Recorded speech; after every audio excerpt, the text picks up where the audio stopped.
예, 시장은 다소 좀 주춤거리고 있지만 지수보다는 지금은 이제 아까 오프닝에 말씀드린 것처럼 어떤 종목이 반등을 주도할 거냐에 대한 더 관심이 높잖아요. 종목별로는 강도가 꽤 세게 나타나기도 합니다. 10시 오늘 시황의 해설자들은 교보증권 스마트영업부 사영관 차장입니다. 차장님 어서 오십시오. 네, 안녕하세요. 이제 숨 좀 쉬게 됐습니다. 조금 장이. 쉬었습니다. 인공호흡기 달았습니다. 예, 숨쉬기 어려울 정도로 짓누르던 네. 장이 반등이 왔는데요. 맞아요. 다만 이제 다행스러우면서 또 고민이 있는 거죠. 네. 어디까지 갈 수 있지, 어떻게 해야 되지? 단기라는 단서를 좀 달면서 단기 전망과 전략 좀 알려주십시오. 시황부터. 네. 일단 단기적으로 지난주 금요일에 코스닥의 외국인 매수가 굉장히 의미 있고 강도 있게 들어왔어요. 네. 3,800억이 넘는 매수가 들어오면서 코스닥이 5% 이상 급등하는 지수가 나왔거든요. 그런데 이게 지금 다음 날부터 살짝 조금 무너지는 이런 연속성은 아직까지는 확인이 안 되고 있는 것 같아요. 다음 날에 제가 봤더니 한 장 초반 10분 정도에 1,200억 가까이 매도를 하더라고요. 그래서 이거 어제 샀던 속도보다 더 빠르네? 라고 조금 이제 안 좋은 장을 예상을 했는데 다행히 후반 들어서면서부터는 조금씩 이제 순매도에서 매수 쪽을 넓혀가면서 결국에는 시장에 대해서 순매수로 강하게 하지는 않았지만 일단은 매도 쪽을 상당 부분 줄여놓으면서 지수는 추가 상승하는 모습들이 나왔고요. 그리고 코스피도 어제 같은 경우에는 외국인들 매수가 강도는 비록 약했지만 좀 들어오긴 했습니다. 뭐 의약품이라던가 전기전자, 화학업종 이런 쪽 위주로 해서 매수가 좀 들어왔고요. 오늘 같은 경우에도 지금 코스닥은 글쎄요 상황이 벌써 1,700억 정도로 매도하고 있는데 어제와는 또 다른 양상이에요. 계속적으로 누적 매도가 늘어나고 있는 상황이다 보니까 이 물량 대부분이 지금 개인으로 가고 있고요. 기관 쪽은 거의 뭐 관망하고 눈치 보기 하고 있는 그런 정도의 시장이 펼쳐지는 가운데 코스피 쪽에 대해서는 외국인들이 한 540억 정도 매도하고 있는데 역시나 운송 장비하고 화학에 대해서는 매수가 들어오고 있죠. 특히나 운송 장비는 기관 쪽에서 투신이라던가 연기금 사모펀드가 같이 사주면서 비록 그 양은 많지는 않으나 양매수를 하고 있는 거의 유일한 업종이라고 보이거든요. 그렇기 때문에 현대차, 기아차 이런 쪽들이 강세 흐름을 유지해 나가고 있다. 그래서 단기적으로 봤을 때는 아직까지도 바닥 인식을 확실하게 한 건가라는 부분에 대해서는 아직도 좀 퀘스천 마크가 달리는 구간인 것 같습니다. 예. 시간이나 이제 확인이 좀 필요한 거죠. 네. 벌써 이제 6월이 갑니다. 사실은 질문 드리는 저도 민망한데 대답하시는 전문가는 얼마나 힘드시겠어요. 매월 다음 달은 괜찮을까요? 희망 고문을 지금 네. 계속 해오면서 6월은 뭐 기대감이 무색하게 지금 실시간으로 보면 종가 기준으로 월봉이 10%니까요. 정말 네. 살벌한 6월을 보냈는데 맞아요. 7월을 오를 거냐 이렇게 얘기하는 것보다는 7월에 이제 앞으로 6월을 보내면서 어떤 변수들을 좀 주목해야 됩니까? 네, 일단 뭐 월봉이 마이너스 10%인데 이게 참 많이 올라온 거죠. 사실상 마이너스 20%까지 코스닥이 가면서 네. 제가 말씀드린 이제 120월선 부근까지 거의 갔습니다. 713이었거든요. 근데 이제 거기까지 저점이 내리면서 거의 120월선 바닥 인식을 좀 했다라고 보는데 수급이 또 그 다음 날 오늘 보니까 이거 바닥 인식이 아직 확실하게 안 된 건가라는 불안감이 들고요. 결국 키는 연준이 잡고 있는 것 같아요. 연준 쪽에서 어느 정도의 긴축 강도라던가 속도를 해나갈 것이냐. 결국에는 지금 6월에 이어서 7월에도 자이언트 스텝 할 것 같고요. 그리고 9월에는 빅 스텝으로 갈 것 같습니다. 나머지 두 달에는 이제 스몰 스텝 하면서 연말에는 한 3.5% 정도의 금리에다가 맞춰 놓으려고 하지 않을까라는 게 지금까지 들고 있는 생각인데 일단은 30일 날 발표되는 미국의 5월 PCE가 있어요. 개인 소비 지출인데 이쪽에서 특히나 이제 식료품하고 유가 제외한 근원 PCE는 연준에서 사실상 CPI보다도 더 중요하게 생각하고 있는 그런 지표거든요. 이 부분이 지금 3개월 연속 하락할 것이냐 만약에 전망치의 4.7% 상승에 부합이 된다라고 했을 때는 계속 하락하는 모습들이 나오는 거거든요. 2월에는 이제 40년 내 최고치를 찍었던 그런 지표입니다. 그래서 이런 것들이 좀 의미 있게 하락한다라고 했을 때는 하이퍼 인플레이션이 조금은 피크아웃해서 꺾이는 모습들이 먼저 CPI보다도 나올 거 아니냐 이런 관측들도 되고 있기 때문에 결국 지금 바닥 인식이 확실히 안 된 상태에서 우리가 너무 성급하게 미리 예측하고 움직이는 것보다는 항상 말씀드리는 대로 이런 지표들을 확인하고 대응하는 차원으로 움직이는 게 좋을 것 같습니다. 네.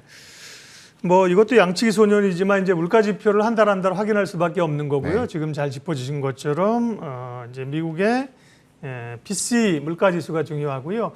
물가 관련해서는 이제 물가가 7월뿐만 아니라 하반기 장의 키포인트잖아요. 인플레이션에 과연 정점을 지나는가, 피크아웃을 하는 것인가. 이번 주 목요일 날 딥사이트 이번 주는 목요일 날 있는데요. 신한은행의 오건영 부부장과 함께 인플레이션 관련된 얘기를 목요일 날 집중적으로 하도록 하겠습니다. 사연관 차장님 말씀해 주셔서 네. 살짝 끼워넣어서 예고를 좀 했고요. 인플레이션 중요하니까. 네. 시장은 어쨌든 조금 조심스럽게 확인하고 가자는 거고요. 네. 그러면 사연관 차장과 나눠볼 섹터 이야기 또 관심 종목군 보겠습니다. 조선 기자재, 기지개표는 조선 기자재. 첫 번째는, 두 번째는 호평받는 현대차입니다. 조선주 얘기부터 하면요. 일단 조선주는 어떻게 되는 거예요? 뭐 엄청난 호실적, 네. 그다음에 좀 노이즈도 좀 있었습니다. 가격 인상, 맞습니다. 뭐 카타르하고의 가격 줄다리기 뭐 이런 게 있는데 네. 또 주가는 사실 뭐 견조했어요. 네, 견조한 그죠? 편이었죠. 네, 조선주 흐름부터 어쩐지 좀 체크해 주십시오. 네. 글쎄요. 일단은 각사 좀 수주 실적을 들여다보니까요. 대우조선해양이 59억 달러, 올해 목표액 91억 달러인데 이미 한 65% 정도 달성한 걸로 확인이 됐고요. 수주 건수로는 18척 정도를 수주를 했습니다. 그래서 이런 부분들이 결국에는 지금 우리가 공감하고 있는, 전 세계 글로벌적으로 공감하고 있는 에너지 위기, 안보 위기 이런 쪽과 더불어서 지금 어떤 탄소 배출량이 굉장히 이 선박 쪽에서도 많습니다. 그렇다 보니까 친환경, 고부가 가치 선박들에 대한 발주가 늘어나고 있는 그런 추세로 가고 있는 거고요. 말씀해 주셨던 카타르 쪽의 수주, 저가 수주 건들은 지금 공시를 열어보니까 지금 굉장히 좋은 가격들, 최근에 신조 성과에 부합되는 가격으로 각사에서 수주를 한 것으로 확인이 됐습니다. 그래서 그런 부분들은 좀 우려가 해소가 됐다라고 보이고요. 특히나 지금 대우조선해양 현대중공업이 척당 2억 1,400만 달러 수준의 지금 수주를 했고요. 현대사무중공업 같은 경우에는 척당 지금 2억 3천만 달러를 초과했어요. 이 LNG선 한 척당 성과가 2억 3천만 달러를 초과한 것은 15년 만이거든요. 그만큼 오랜 기간 동안을 지나서 장기 호황의 초입으로 좀 가고 있지 않나라는 생각이 들기도 하는 수주 가격이었습니다. 그래서 2년 전에 체결했었던 카타르와의 수주 부분에 대한 가격적인 요인의 리스크는 해소가 되었다라고 여러분들 생각하시면 될 것 같고요.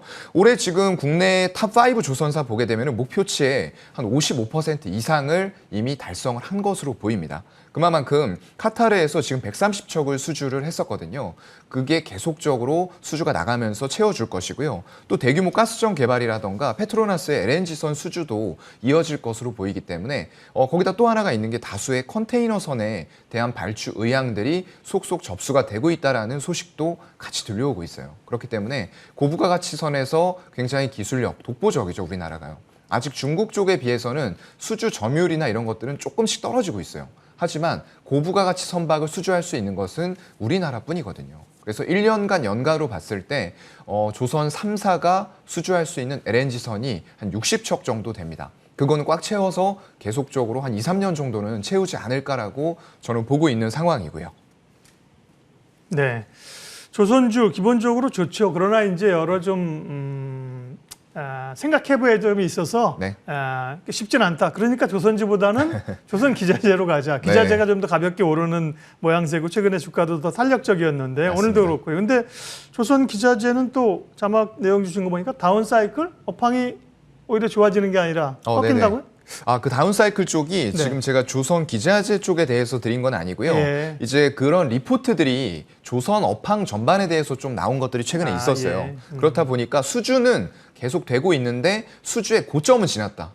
이것도 피크아웃 얘기가 또 나오고 있는 거예요. 조선 쪽에서요. 조선이 아직 재무제표의 실적이 제대로 반영이 되지도 않고 있는데 이런 것들이 벌써 피크아웃으로 수주가 꺾이고 있다는 부분들을 들여다보고 있는 거죠. 네. 그래서 그런 부분에서 다운사이클 얘기가 나오는 것 같은데 일단 개별 선박의 건조 가격 상승세가 둔화가 되고 있다라는 부분들이 좀 얘기를 하고 있고요. 그리고 반기 내에는 하락세, 상승 추세가 아니라 오히려 그 상승 추세 자체가 하락세로 꺾일 것이다 라고 좀 예측을 하고 있더라고요. 그리고 후판 같은 원자재 가격 상승에 따라서 수익성도 악화될 요인이 있다라고 하는데 저는 아직 이게 재무제표상으로 좀 반영이 되는 그 괴리 텀이 있거든요. 그렇기 때문에 아무리 주가가 기대감을 선반영한다 라고 했을지라도 그런 부분들이 선반영된 부분들은 아직까지 많이 없다라고 저는 생각을 하기 때문에 다운 사이클에 대해서는 아직까지는 좀 동의할 수 없다라는 말씀을 드리고 싶습니다. 네, 그러면 조선과 조선 기자재 쪽에서는 네. 차장님은 관심 종목은 기자재 쪽이요? 네, 아무래도 좀 기자재 쪽이 네. 이런 상대적으로 시총이나 이런 것들이 좀 낮고요. 가볍죠, 몸이죠. 네, 각사 네. 쪽으로 다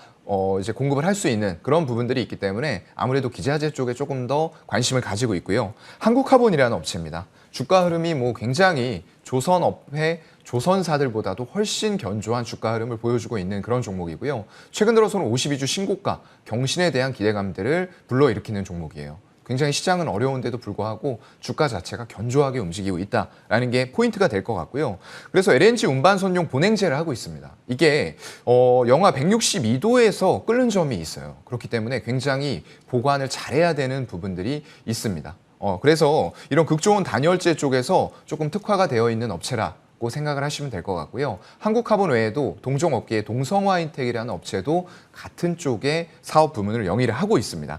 이 화물창 내부 온도를 유지를 해주는 그런 역할이고요. 그 외에는 탄소 섬유 사업을 좀 하고 있는데 아직까지는 이제 본행제라던가 이런 부분들 비해서는 좀 매출 비중은 작은 편이고요. 미래의 신사업단이 될 수 있는 이런 부분에서 항공이라던가 골프, 스키 같은 쪽으로 이제 사업을 좀 영위를 하고 있습니다.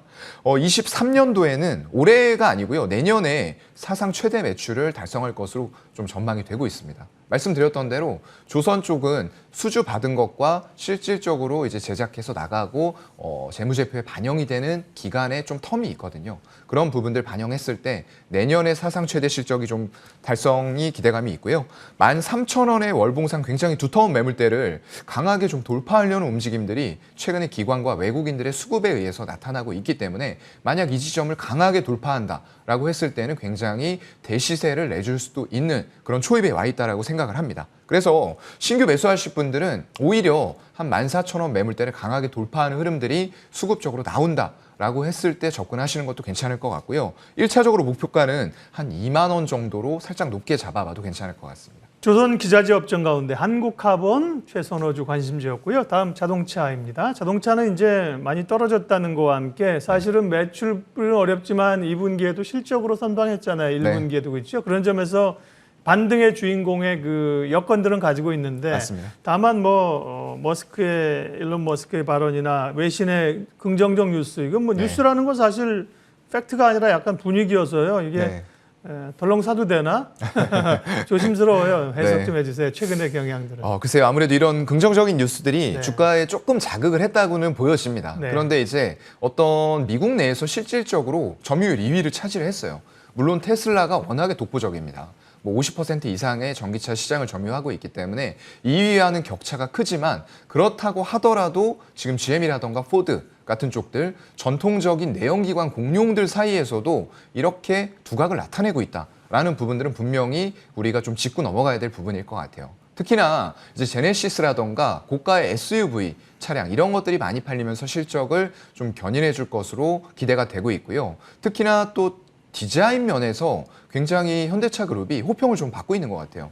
제가 오기 전에 뉴스를 좀 찾아봤는데 우리나라에서는 굉장히 좀 선호를 하지 않는 이런 쪽의 차종들, 외건이라고 하죠. 그런 쪽들이 이제 i40 뭐 이런 쪽에서 금방 5년 내로 단종을 시켰는데 이번에 나온 제네시스 외건 G70 모델이었는데 굉장히 예쁘게 잘 빠졌더라고요. 그만큼 디자인에 굉장히 치중을 하면서 미국이라던가 유럽 같은 어떤 소비력을 갖춘 선진국 쪽의 구매자들의 수요를 당길 수 있는 그런 디자인적인 요소를 차량에 잘 결합을 한 것 같습니다. 그래서 향후에 전기차라던가 이런 친환경차의 컨셉트와 굉장히 좀 잘 맞는 것 같아요. 인포테인먼트 시스템도 결합이 될 거고요. 차량의 디자인까지 예쁘면서 여러 가지 커넥티드가 연결이 된다라고 했을 때는 소비자들의 선택을 지금처럼 받을 수 있는 그런 요건들이 만들어질 것 같고요. 네. 더군다나 점유율을 지금 2위를 계속 수성하는 것만은 의미가 없어요. 왜냐하면 아까 말씀드렸던 대로 테슬라와의 격차가 아직도 너무나 큽니다. 그래서 그 점유율을 바라보고 점점 더 점유율이 어떻게 확대가 돼가는지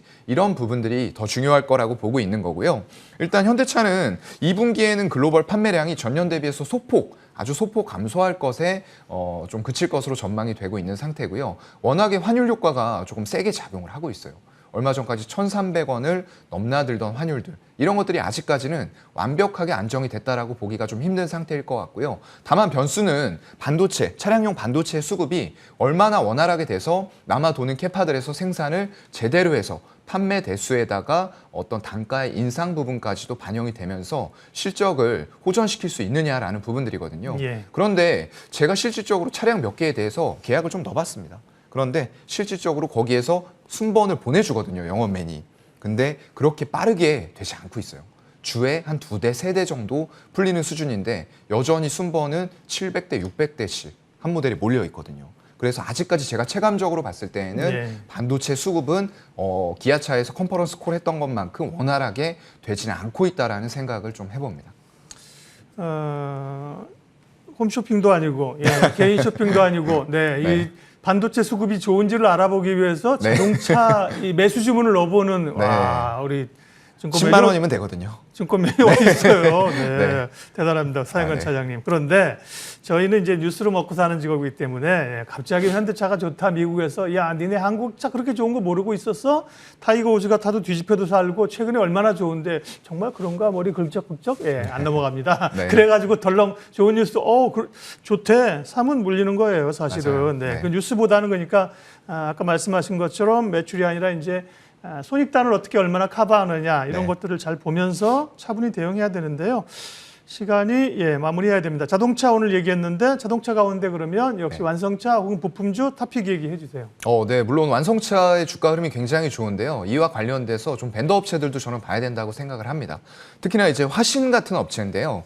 지금 미국 쪽에 사업 강화하려는 기조들이 굉장히 세게 나오죠. 얼마 전에 바이든 방문했을 때 이쪽에서 현대차 그룹 쪽에서 회장이 우리 투자 더 늘리겠다라고 얘기를 했었죠. 물론 사전에 계획이 된 거겠지만 그만큼 미국에 집중하겠다라는 부분들을 보여줬던 거거든요. 지금 어떤 현대 기아차의 대응 부분들이 미국의 엘러바마 현지 생산 시설을 화신은 보유를 하고 있어요. 그렇기 때문에 요청 사항이라던가 이런 것들에 대해서 굉장히 신속하게 반응하고 대응할 수 있는 체제들을 갖춰놨다라고 생각이 되고요. 거기다가 지금 196억 정도 투자하면서 또 추가적인 기아 쪽에 대응을 할 것으로 지금 발표가 좀 되고 있고 현지에서도 그런 뉴스들을 좀 받아들이고 있는 그런 분위기예요. 그렇다 보니까 이런 쪽에서 미국의 어떤 원년, 전기차 원년이거든요.